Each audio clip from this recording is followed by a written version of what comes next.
पूछ रही हूँ मैं। बच्चे पीसीआई कब होता है? बिफोर कंस्ट्रक्शन इंटरेस्ट, हाँ, डेट ऑफ कंप्लीशन से पहले पहले। पहले अगर डेट ऑफ कंप्लीशन मेरी करंट ईयर में हुई है, रेलेवेंट प्रीवियस ईयर में ही हुई है, तो हकदार में उसी समय हो गया, फिर पीसीआई कहाँ से आएगी? तो वो जो इंटरेस्ट था फिर उतना, वो करंट इंटरेस्ट। अब जैसे 90,000 का दिया हुआ है लोन, उस पर 10%। ये कौन सा क्वेश्चन है, पढ़ना जरा। मिस्टर सुरेंद्र कुमार, हाँ।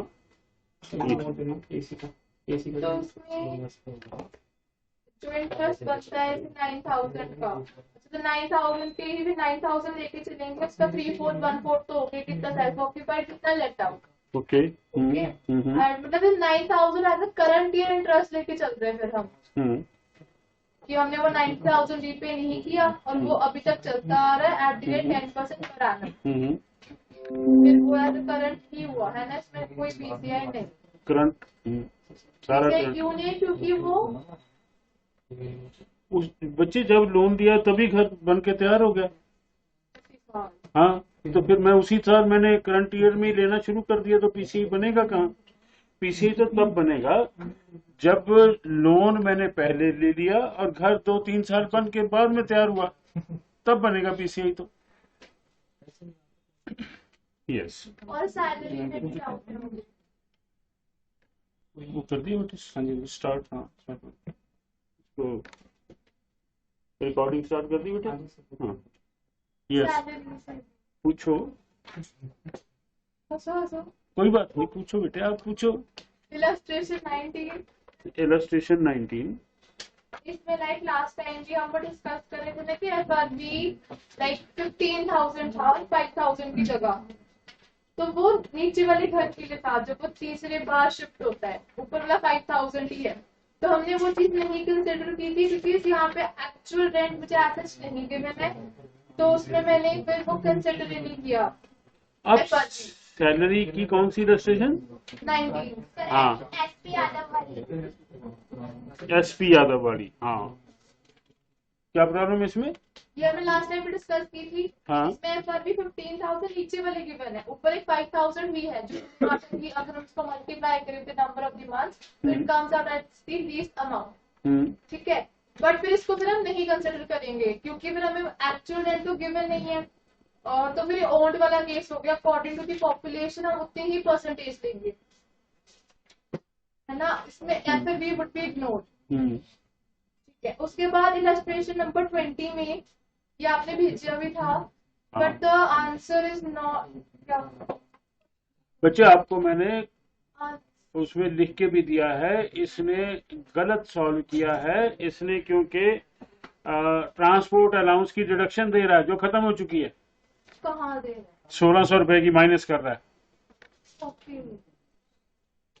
ट्रांसपोर्ट अलाउंस की एग्जम्पशन खत्म हो चुकी है, लेकिन ये उसको कैलकुलेशन में ट्रांसपोर्ट अलाउंस 2800 है ना, उसमें से 1600 माइनस कर रहा है।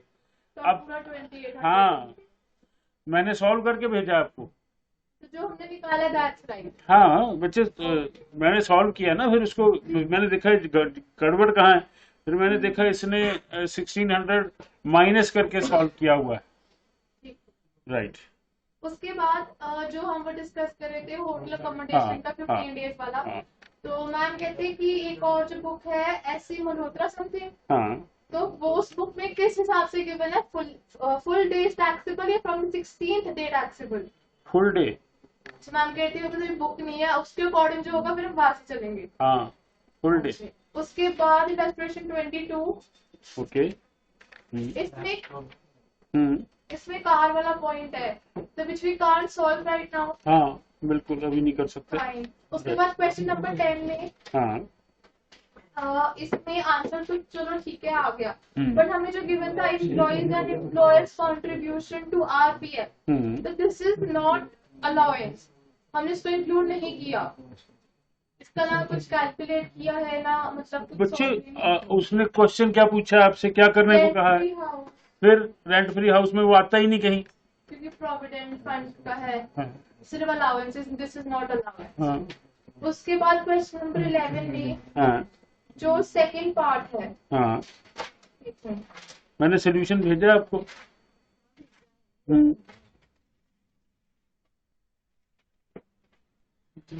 Employees working with Punjab government at Chandigarh. House is owned by the government and its rental value fixed by the state is 2000 per month. House was provided with effect from 1st May. 11 महीने का सवाल बनेगा। हाँ, जिस हिसाब से आपने solve किया है, अगर हम वैसे ना करें तो अगर जैसे एक बार वो फाइल खोल दो, क्योंकि मैंने जिस हिसाब से किया, हाँ हम सारा इकट्ठा एनुअली निकाल दे इनटू 11/12 कर दे एंड में। ना ना ना ना, ऐसे नहीं कर सकते आप। जैसे एक इलस्ट्रेशन में किया हुआ था उन्होंने, जितने मन कहीं बच्चे कहीं कोई चीज ऐसी आ गई जो आपको फुल लेनी है तो फिर सारी गड़बड़ हो जाएगी। किसी क्वेश्चन में हो सकता है ऐसे हो जाए, लेकिन अगर किसी क्वेश्चन में कोई ऐसी चीज लेनी है जो साल की लेनी है, फिर गड़बड़ हो जाएगी। जैसे मैंने आपको सॉल्व करके भेजा, आप कैसे करिए। बट जैसे ऐसा नहीं है, एक बात और सुन लो। जैसे हमने क्वेश्चन किया है ट्रांसफर वाला, इसने हर बार कैलकुलेशन की है, ये ना हमने नहीं की है। अब वहां आपको बता दूं मैं कि अगर सवाल के अंदर आपकी सैलरी चेंज हो गई ड्यूरिंग द ईयर, फिर आपको ऐसे ही करना पड़ेगा जो आपने किया ना, जो किताब ने किया। उसका रीजन ही है ना, सैलरी बदल जाएगी, सैलरी बदल जाएगी तो वैल्यूएशन बदल जाएगी घर की, तब तो पार्ट्स में ही करेंगे। फिर पार्ट्स में ही करना पड़ेगा। बुक ने पार्ट्स में नहीं किया। बुक ने बच्चे जैसे इलस्ट्रेशन 15, बच्चे आप इलस्ट्रेशन नंबर, ये जो मिस्टर सुनील वाली है, मैं उसकी बात कर रहा हूँ, जिसमें वो ट्रांसफर होता है भोपाल से। तो केस ये लग रहा है। मैं हाँ इसी की बात कर रहा हूँ, इसको समझा रहा हूँ आपको कि जैसे इसने किया है, हमने ऐसे नहीं किया। हमने क्या किया, हमने घर की वैल्यू निकाल के मंथ से मल्टीप्लाई कर दिया। ठीक है, मैं आपको ये बता रहा हूं कि अगर इसी क्वेश्चन में salary during the year change हो जाए, क्योंकि उसके इंक्रीमेंट लग जाए, इंक्रीमेंट वाला सवाल बन जाए ये, फिर आपको ऐसे ही करना पड़ेगा, फिर वैसे नहीं होगा ये चीज नोट कर लीजिए आप। राइट। जैसे क्वेश्चन नंबर 11 का सेकंड पार्ट है, हाँ हाँ और इलस्ट्रेशन 15 है।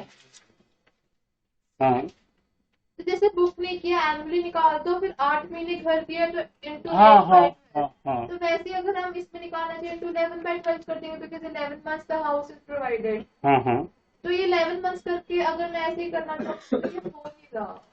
यही तो मैं कह रहा हूँ आपको कि गड़बड़ हो सकती है, इसीलिए मैंने सोल्यूशन भेजा आपको कि जैसे मैंने किया वैसे ही करिए इस सवाल को, अदरवाइज आपके आंसर में डिफरेंस आएगा। यहां तक के आपको आगे कैलकुलेशन दिखाऊंगा कि डिवाइड और मल्टीप्लाई करने से पहले डिवाइड कर लोगे फिर मल्टीप्लाई करोगे, या पहले मल्टीप्लाई कर लोगे फिर डिवाइड करोगे, आंसर में फर्क पड़ जाता है। It happens. ठीक है, तो मतलब फिर जो आपने हाँ वैसे ही आप करेंगे। क्वेश्चन नंबर 14, हाँ वो तो वही है 15 दिन वाला। तो इसमें अगर से बुक तो वही फॉलो करते नहीं कि माइनस हाँ, 15 दिन का 16 डेज। हाँ। मेरा आंसर नहीं मैच हो रहा, मेरा 6240 आ रहा है, इसका 6199 आ रहा है। I have done from the 16th day onwards.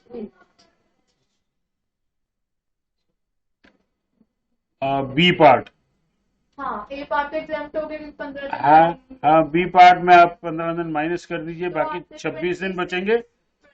हाँ तो 26 दिन का आंसर निकाल दीजिए। मैंने निकाल लिया, मेरा मैच नहीं हो रहा, तो मेरा चेक कर दो। मैं चेक कर लूंगा बेटे, चेक करके भेज दूंगा फिर आपको। मैंने इसको इसलिए नहीं किया, इसमें करने वाली कोई बात ही नहीं है। यहाँ नहीं होगा, मेरे पास कौन सा कैलकुलेटर है। मेरे पास हो, कोई बात नहीं, भेज देना बाद में। मैं भेज दूंगा। यस, अब आते हैं बेटा जी हम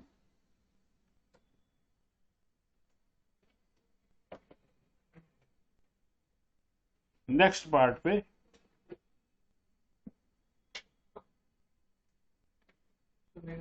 yes obligation of the employ but paid by the employee. बच्चे मैं नेक्स्ट क्लास में दूंगा। मेरा रूम कल से रेनोवेशन में था तो मैं प्रिंट नहीं निकाल पाया यार। नेक्स्ट क्लास में मिलेंगे आपको। आज हम यहाँ से इसको पहले समझ लें। ये जो पार्ट है इस क्वेश्चन का सैलरी में बहुत डेंजरस पार्ट है। You have to be very careful कि obligation of the employ but paid by the employer. वैसे जो एम्प्लॉयर होता है वो आपको सैलरी दे देता है, ठीक है, और आपको क्या करना होता है, अपनी सैलरी में से ही खर्च करना होता है, राइट।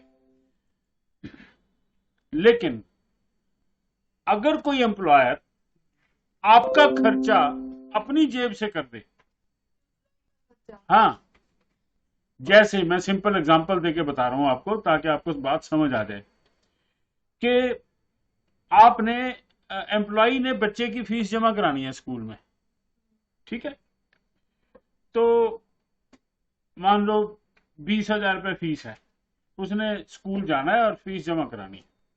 वो एम्प्लॉयर को कहता है सर मुझे आधे दिन की छुट्टी दे दो। क्यों भाई, तेरे को दिख नहीं रहा कि हमारे पास वर्कलोड कितना बड़ा हुआ है और तू छुट्टी मांग रहा है? कहता सर मैंने तो ना बच्चे की फीस जमा करानी है।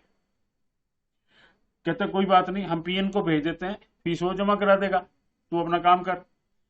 कहता जी नहीं, मैंने पहले बैंक जाना है, पहले बैंक से पैसे निकलवाने हैं, फिर मैंने फीस जमा करानी है, तो टाइम लगेगा। तो अब एम्प्लॉयर पता क्या कहता है, ना तू बैंक जाएगा ना तू स्कूल जाएगा, या तू कॉपी पकड़ा बच्चों की। एम्प्लॉयर अपनी जेब से 20,000 रुपये निकालता है और पीएन को भेज देता है जा इसके बच्चों की फीस जमा कराया। अब ध्यान से सुन लो बेटा जी, मैं यहीं पर हूं, obligation of the employ but paid by the employer. अब उसने जो 20,000 रुपये अपनी जेब से मेरे लिए खर्च किए हैं एम्प्लॉय के लिए, इसका मतलब पता क्या हुआ, उस महीने उसने सैलरी 20,000 ज्यादा दे दी। उस महीने उसने उसकी सैलरी 20,000 रुपये ज्यादा दे दी। तो आपकी सैलरी में 20,000 जुड़ जाने चाहिए, क्या ज्यादा दिया है उसने। तो एक एग्जांपल दी है मैंने आपको। इसमें मैंने लिखा भी है कि you have to identify in the question, कुछ भी हो सकता है। जैसे मैंने आपको फीस की एग्जांपल दी है, ये बिजली का बिल हो सकता है, ये पानी का बिल हो सकता है, ये कुछ भी हो सकता है। So any expenditure which was the liability of the employee should be paid by him out of the salary received by him. Salary is the income of the employee and it is meant for spending on expenses. But if the payment of such expenses is made by the employer over and above the payment of salary, salary तो दे ही रहा है, उसके अलावा आपका खर्चा भी करे अगर वो, it shall be added in his salary as perquisite, perk बन जाएगा, राइट। आप कहोगे आपने दी तो बच्चे की फीस है, लेकिन दिए तो पैसे ही है ना, राइट, तो पर्क बन गया। It may be any payment, इसीलिए मैंने इसको बड़ा करके अंडरलाइन लिखा किया है, it may be any payment. मैंने एग्जांपल दी है, बाकी यहां पर भी हैं, some examples are as under, right. देखिए, gas, electricity, water bill of the employ paid by the employer shall be taxable perquisite and to be added in the salary. Education fees for school or college of the children of the employee paid or reimbursed shall be taxable perquisite and to be added in the salary. Income tax, professional tax and of the employee paid by the employer shall be taxable perquisite and to be added in the salary. Salary of the domestic servants. Salary of the domestic servants. नौकर तुमने रख रखा है, उनकी salary कौन दे रहा है, employer दे रहा है, right. Salary of the domestic servant employed by the employ paid by the employer shall be taxable perquisite and to be added in the salary. ये कुछ एग्जांपल्स हैं जो आपको सवालों में मिलेंगी। सर इनकम टैक्स वाला 0.6 पहले भी आया था। हाँ, वो तो इसलिए आया था कि उसने इनकम टैक्स डिडक्टेड था वो। नहीं क्यों? पढ़ लो बेटा जी, पहला क्वेश्चन पढ़ लो, पहली इलस्ट्रेशन पढ़ लो।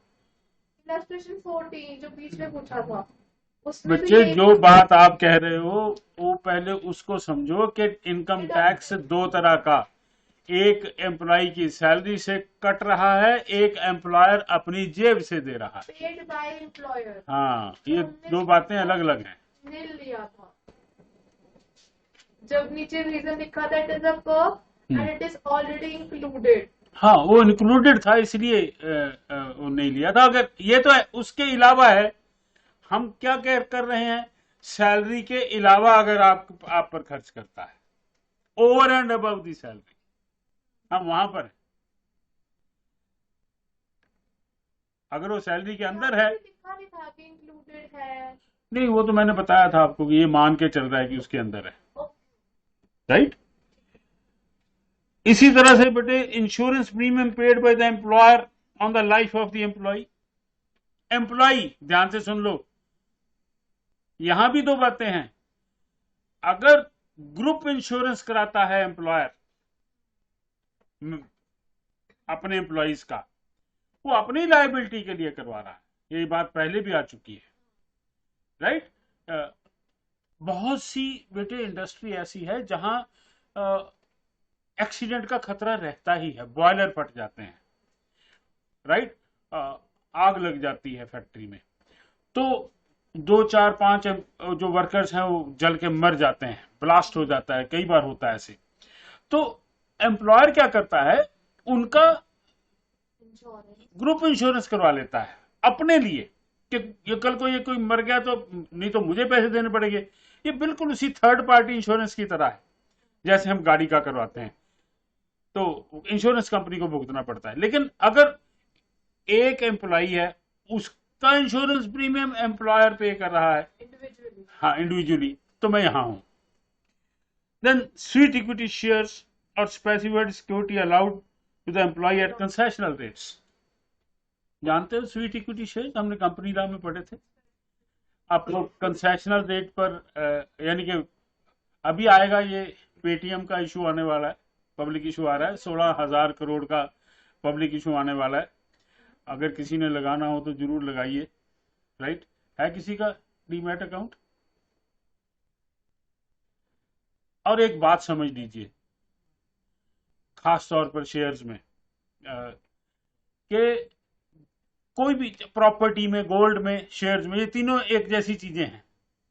एक बात याद रख लीजिए, जिस दिन मैं इन्वेस्ट कर रहा हूं उस दिन उस रेट से कर रहा हूं जो प्रिवेलिंग रेट है। सिंपल सी बात है। जैसे आज गोल्ड अगर मान लो 48,000 45,000 रुपए 10 ग्राम है, तो मुझे उसी रेट पर ही खरीदना पड़ेगा ना। तो आज मैं उस रेट पर इन्वेस्ट करूंगा तो 10 साल बाद, 20 साल बाद आपको रिटर्न जो है बहुत हैवी मिलेगी। आज आपको महंगा भी लग सकता है। आज कोई कहे कि यार 48,000 रुपए का सस्ता होता है, पहला 11,000 रुपए सीगा। एक किसी टाइम पे अगर मेरे फादर्स की बात करूं तो 600 रुपए ही था, राइट। तो एक बात याद रखिए, जिस दिन आप इन्वेस्टमेंट कर रहे हैं उस दिन वो सस्ती है, उस दिन वो सस्ती है। और रियल एग्जांपल दे रहा हूं, मैंने HDFC बैंक का शेयर लिया था 95 में, राइट। आज कितने साल हो गए? 26 साल हो गए। आई इन्वेस्टेड ओनली 1,000 रुपीज, लेकिन उस समय 1,000 के ही थे वो। जिस दिन मैंने लिया उस दिन 1,000 के ही थे, मैंने 1,000 में लिए, एंड इंसिडेंटली आज वो 17 लाख के हैं। आज 17 लाख के हैं, लेकिन अगर आज इन्वेस्ट करना चाहूं तो मुझे 17 लाख ही लगाने पड़ेंगे। तो जिस दिन मैं इन्वेस्ट करता हूं उस दिन के रेट से इन्वेस्टमेंट होती है, राइट। चाहे वो आप गोल्ड में लगाइए, चाहे प्रॉपर्टी में लगाइए, चाहे आप शेयर्स में लगाइए, राइट। तो स्वीट इक्विटी शेयर्स होता है जितना आपको वो सस्ता दे रहा है, right. So fair market value, market से उठा लो, amount charge from the employ. अगर 1,000 रुपए का शेयर आपको 50 रुपए मिल रहा है तो नेचुरली 950 रुपए आपको पर्क मिल रही है, इन काइंड मिल रही है।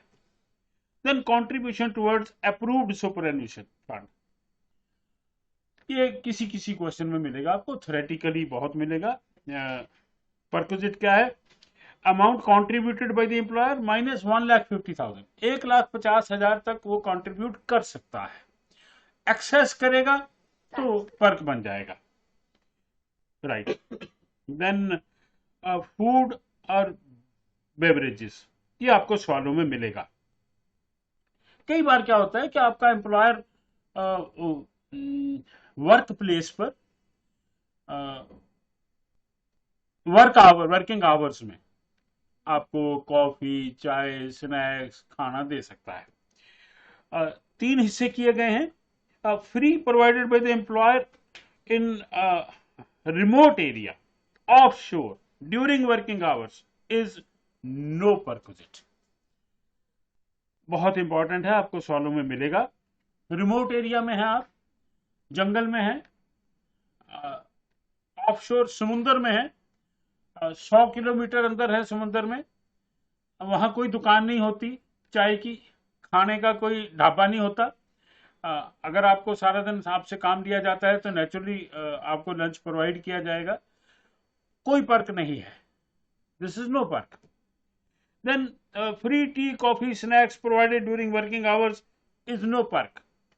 ये तो आम कंपनियों ने अब कर रखा है, मशीनें लगा रखी हैं, एम्प्लॉय जाता है जब चाहे चाय कॉफी ले सकता है। लेकिन तीसरा पॉइंट आपको सवालों में ज्यादा मिलेगा। फ्री फूड और paid vouchers provided during working hours shall be exempt up to ₹50, यानी कि 50 रुपए तक एग्जम्प्ट हैं। एक्सेस टैक्सेबल हो जाएगा। ये आप चेक कर लें, आपकी नई किताब में अमाउंट बदली ना हो।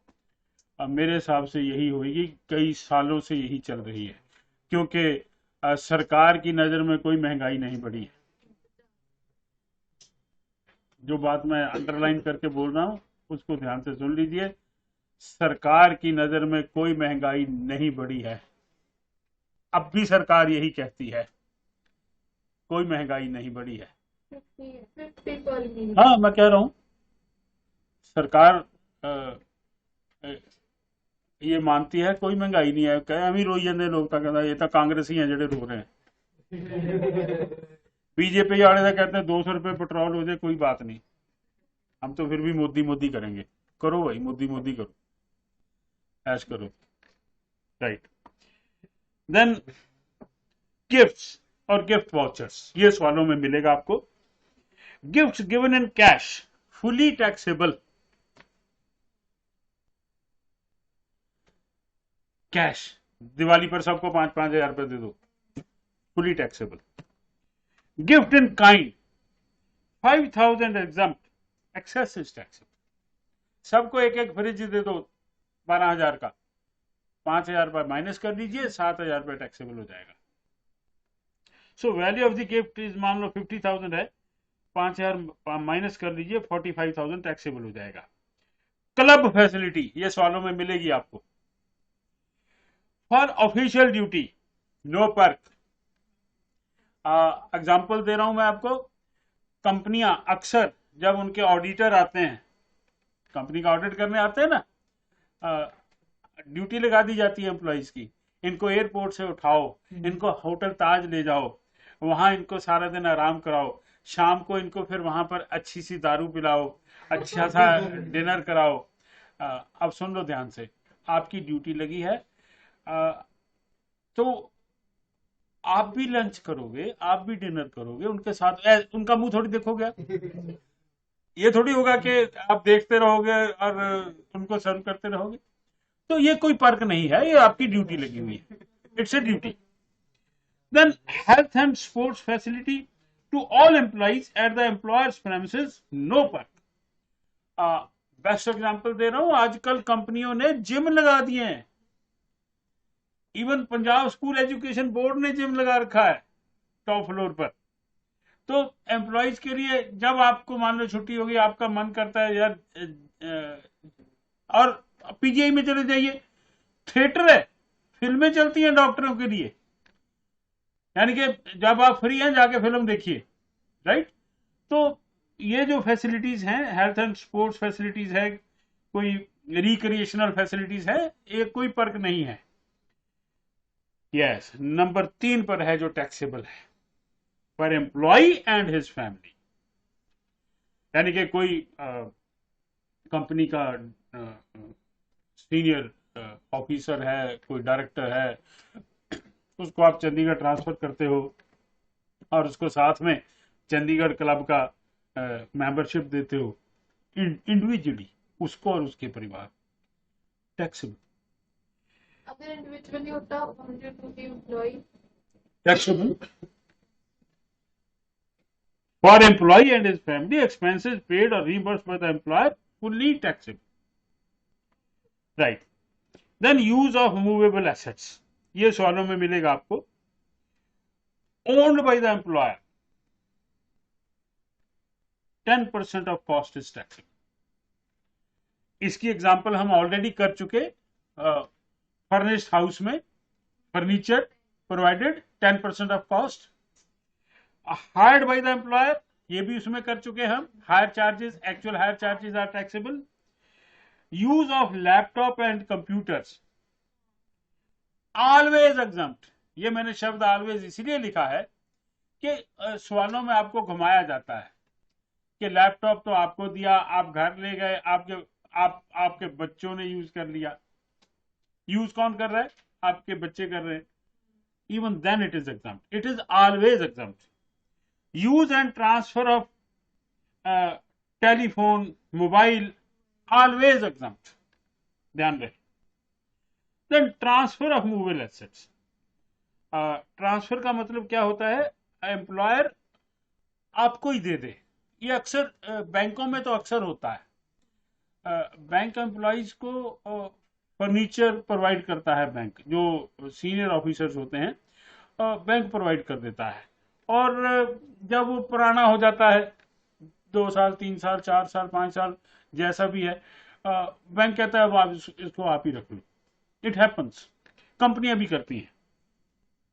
सो value of work, cost to the employer minus depreciation.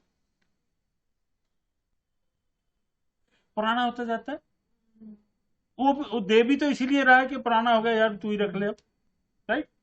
So cost to the employer, जितने का एम्प्लॉयर ने खरीदा था, डेप्रिसिएशन माइनस कर दीजिए, जो यानी कि उसकी प्रेजेंट वैल्यू है, वो वर्क समझा जाएगा, right.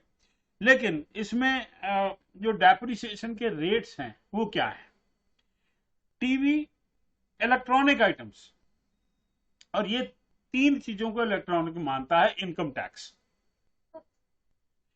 TV, computer and laptop. वैसे आपको बता दूं, लिखा कहीं नहीं हुआ, जिसमें फोटो नजर आती है उसको ये इलेक्ट्रॉनिक मानता है। वैसे आपको पता होना चाहिए आजकल हर चीज इलेक्ट्रॉनिक है। ये एसी भी इलेक्ट्रॉनिक है, आजकल वॉशिंग मशीनें भी इलेक्ट्रॉनिक हैं, आजकल तो कार भी इलेक्ट्रॉनिक है।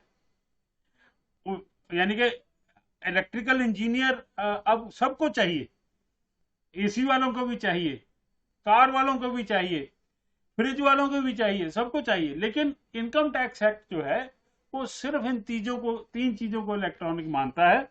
और इसमें डेप्रिसिएशन का रेट पढ़ लीजिए, 50% per annum on written down value. वो सिस्टम आपने पढ़ा हुआ है, right. Motor car 20% per annum on written down value.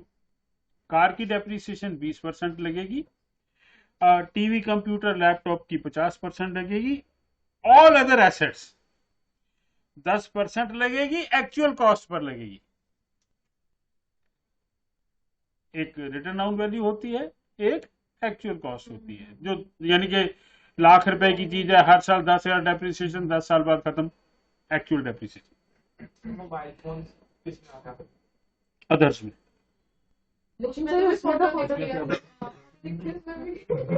नहीं दिखती है।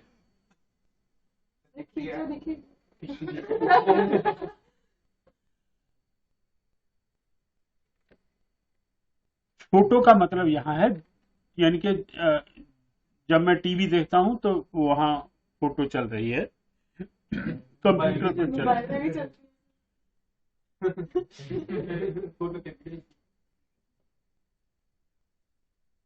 शायद किसी क्वेश्चन में आ जाए तो देख लेंगे, अदरवाइज ये इन तीन चीजों को इलेक्ट्रॉनिक मानते हैं।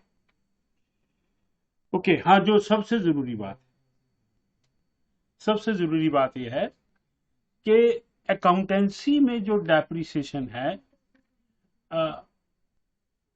वो डेप्रिसिएशन है जो कहीं नहीं लगता। ध्यान से सुन लो जो मैं कह रहा हूं, प्रैक्टिस में कहीं काम नहीं आता हो जो आप अकाउंटेंसी में डेप्रिसिएशन पढ़ते हो, कहीं काम नहीं आता हो। इनकम टैक्स में जो डेप्रिसिएशन लगता है वही असली डेप्रिसिएशन है। और जब मैं बिजनेस की बात करता हूं तो बिजनेस में यही इनकम टैक्स वाला डेप्रिसिएशन ही चलता है, अकाउंटेंसी वाला नहीं चलता है। अब आप पूछोगे वो पढ़ाया क्यों जाता है, ये तो वो बताएंगे जो अकाउंटेंसी पढ़ाते हैं।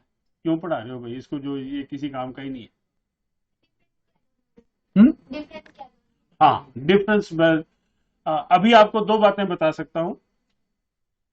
पहला डिफरेंस तो ये है कि अगर कोई एसेट मैंने 8 महीने 9 महीने रख के बेच दी तो अकाउंटेंसी में 8-9 महीने का डेप्रिसिएशन कैलकुलेट होता है ना, लेकिन इनकम टैक्स में नहीं होता है।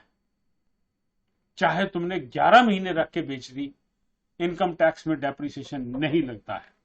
क्यों नहीं लगता है ये भी कहते हैं, बताते हैं क्यों नहीं लगता। ये कहते हैं एसेट कहां दिखाई जाती है, आप अकाउंटेंसी के स्टूडेंट हो, बैलेंस शीट में। डेप्रिसिएशन जब माइनस किया जाता है तो कैसे किया जाता है, उसकी वैल्यू माइनस डेप्रिसिएशन, ठीक है, ऐसे ही करते हो ना। अब इनकम टैक्स वाले पता क्या कहते हैं, तुमने मान लो नवंबर में कोई एसेट बेच दी, जब आप 31 मार्च को जब आप बैलेंस शीट बनाओगे तो क्या वो एसेट बैलेंस शीट में होगी जो आपने बेच दी? नहीं होगी। जब एसेट ही नहीं होगी तो डेप्रिसिएशन किस में से घटाओगे? ऐसा नहीं है कि हवा में बात नहीं करते हैं, ये जस्टिफिकेशन देते हैं कि जो एसेट ही तुम्हारी डेप्रिसिएशन एसेट की वैल्यू से ही घटेगी ना। जब एसेट ही तुम्हारी उसमें बैलेंस शीट में नहीं है तो घटा किस में से रहे हो, ये समझा तो दो हमें।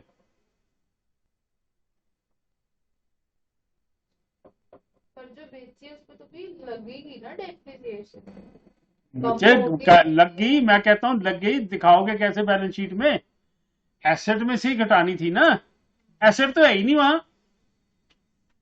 जब आपने बैलेंस शीट बनाई एसेट तो उसमें है ही नहीं, घटाओगे किस में से? ये इनका अपना तर्क है, राइट।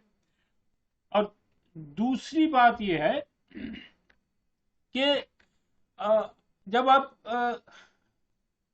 अकाउंटेंसी पढ़ते हो तो वहां एक क्वेश्चन में मिलेगा आपको depreciate land and building bye 15%, दूसरे क्वेश्चन में मिलेगा depreciate land and building bye 20%। ये अकाउंटेंसी में आपको अक्सर मिलेंगी ये चीजें, लेकिन यहां पर डेप्रिसिएशन के रेट इनकम टैक्स फिक्स करता है, वही लगेगा। और लैंड पर कभी डेप्रिसिएशन नहीं लग सकता, लैंड कभी डेप्रिशिएट नहीं होती, लेकिन अकाउंटेंसी में आपको क्वेश्चन मिलेंगे डेप्रिशिएट लैंड एंड बिल्डिंग। बहुत सी बातें हैं, ये मैंने आपको सिर्फ उसका एक ट्रेलर दिखाया। हम बिजनेस प्रोफेशन का चैप्टर करेंगे, उसमें 2 चैप्टर हैं, 1 2 है ना, 2 पहले करेंगे तो डेप्रिसिएशन, हाँ वो 2 पहले करेंगे 1 बाद में करेंगे, राइट। तो डेप्रिसिएशन उस हिसाब से कैलकुलेट होना है यहाँ। तो लैंड की वैल्यू इंक्रीज होती है सर, हाँ वो मेंशन होती है बैलेंस शीट, हाँ बिल्कुल, तो वो प्रॉफिट साइड आती है। हाँ बिल्कुल, appreciation. Then travelling and touring, ये कुछ कंपनियां हैं जो अपने एम्प्लॉइज को ये पर्क देती हैं। फॉर ऑल एम्प्लॉइज पर्क क्या है?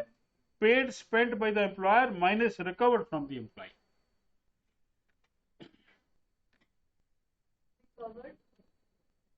क्या होता है कि बस जा रही है सारे एम्प्लॉय को लेके, खर्चा सारा एम्प्लॉयर ने कर दिया, राइट, तो आपसे इतने पैसे लिए जाएंगे, कम लिए जाएंगे, यानी कि अगर आप जाओगे तो ज्यादा खर्चा होगा, आपसे कम लिए जाएंगे, तो जो डिफरेंस है वही फर्क है, सिंपल सी बात है। देन फॉर सिलेक्टेड एम्प्लॉइज पर क्या होगी, offered by the others minus recovered from the employee. ये आपको सवालों में नहीं मिलेंगे, ये सिंपली आपको थ्योरेटिकली मिलेंगे, राइट। अब आते हैं हम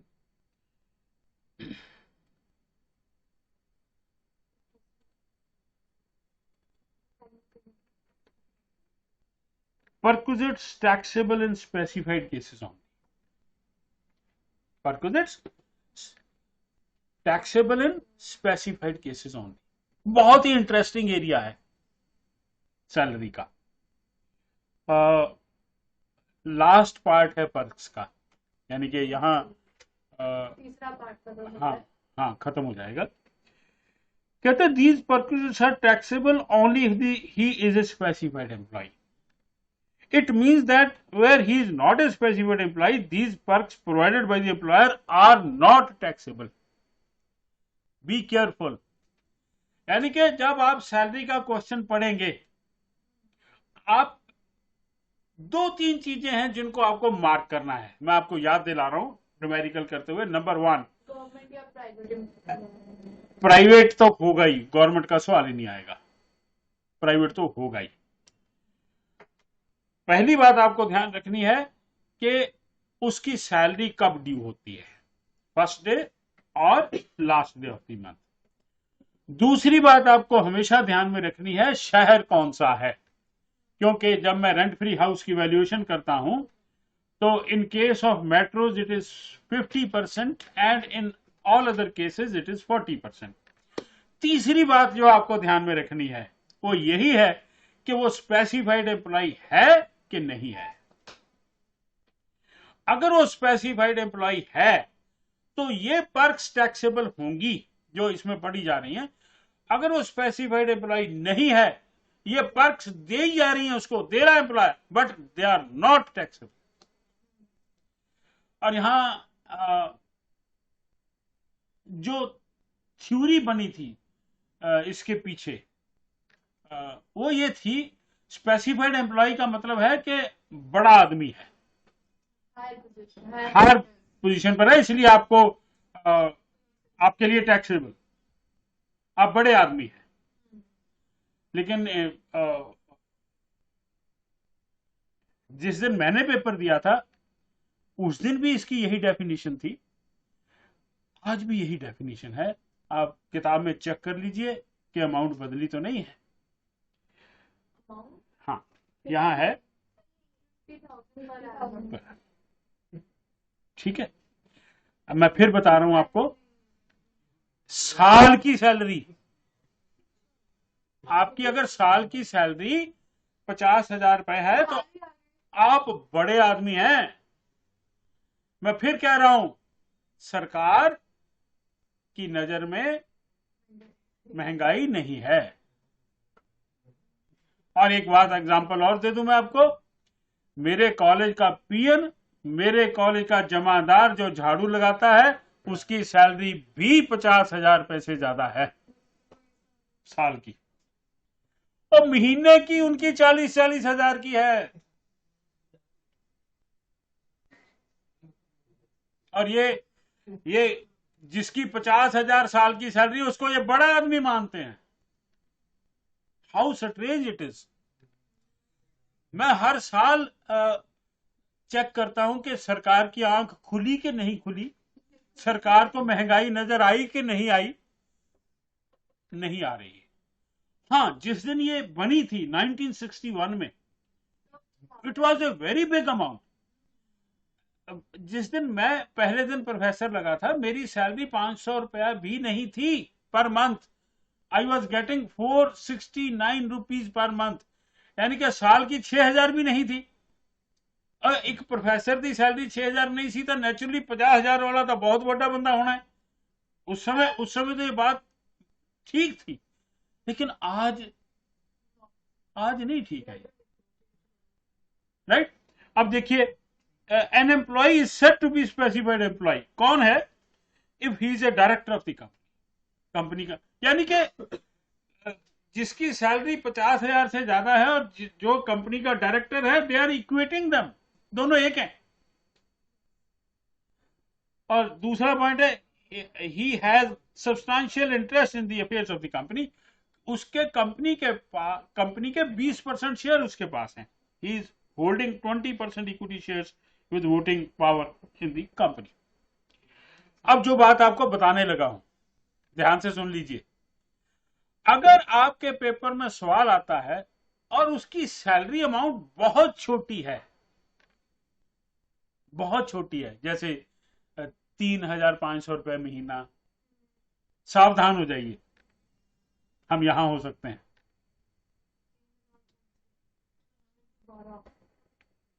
42,000।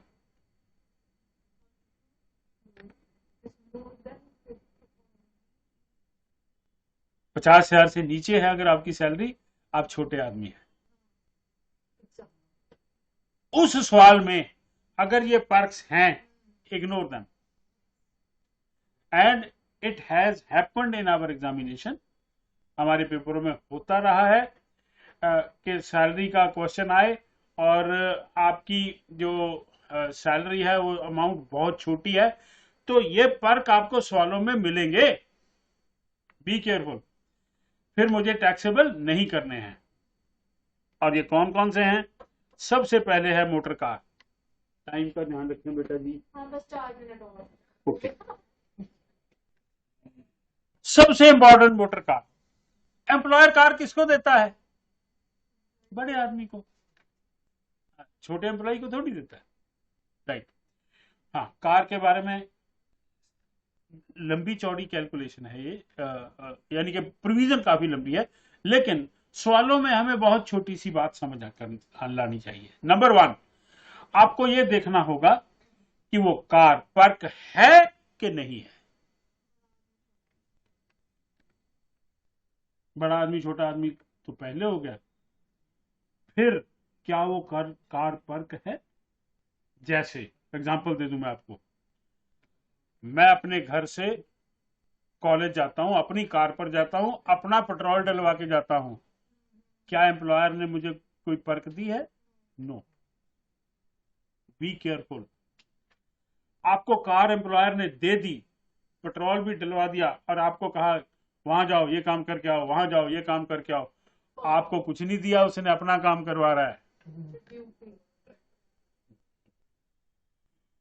इसका मतलब क्या है? आपको पहले ये देखना है कि वो स्पेसिफाइड एम्प्लॉय है कि नहीं है, फिर ये देखना है कि वो कार पर्क भी है कि नहीं है। कि ऐसा तो नहीं है कि अब पर्क कब है? पर्क तब है बेटा जी जब वो मुझे मेरे यूज करने के लिए दे, तब पर्क है, अदरवाइज नहीं है। सो expenses met by the employer, wholly used for office, no perk, wholly for personal use, perquisite taxable,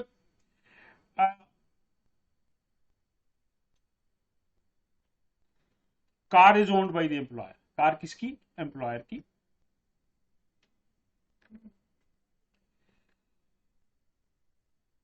बिल्कुल उसी तरह से जैसे हमने फर्नीचर में किया 10% of cost plus cost of maintenance, tyre बदलवाता है, plus salary of the driver, अगर ड्राइवर की सैलरी भी वो देता है, right, less amount recovered from the employ.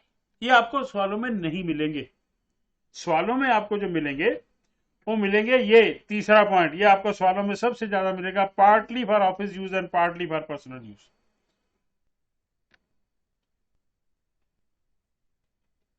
यहां भी इस किताब में गड़बड़ है। जो इनकम टैक्स एक्ट कहता है वो ये कहता है कि कार एम्प्लॉयर की यूज कर रहा है एम्प्लॉय। पार्टली शब्द है यहां, कितनी ऑफिस के लिए कितनी प्राइवेट के लिए कोई मेंशन नहीं है। ये कोई 50-50 नहीं है, यहाँ 40-60 भी नहीं है, यहाँ कोई रूल नहीं है, एक ही रूल है, partly for office use, partly for personal use. छोटी कार है 1 सीसी की 1800 पर मंथ, बड़ी कार है 1.6 से ऊपर की 2400 पर मंथ, प्लस अगर साथ में ड्राइवर है तो 900 रुपया पर मंथ। ये पर्क होगी, आपके सवालों में मिलेगी, right. Expenses paid by the employee, इसमें partly for office use and partly for personal use 600 रुपया महीना और 900 रुपया महीना। नेक्स्ट क्लास में यस, नेक्स्ट क्लास में मैं आपको इसका प्रिंट आउट भी दे दूंगा, राइट। और ये मैं आपको फाइल आज फॉरवर्ड भी कर दूंगा, कल ही करूंगा, आज नहीं कर पाऊंगा, राइट। ओके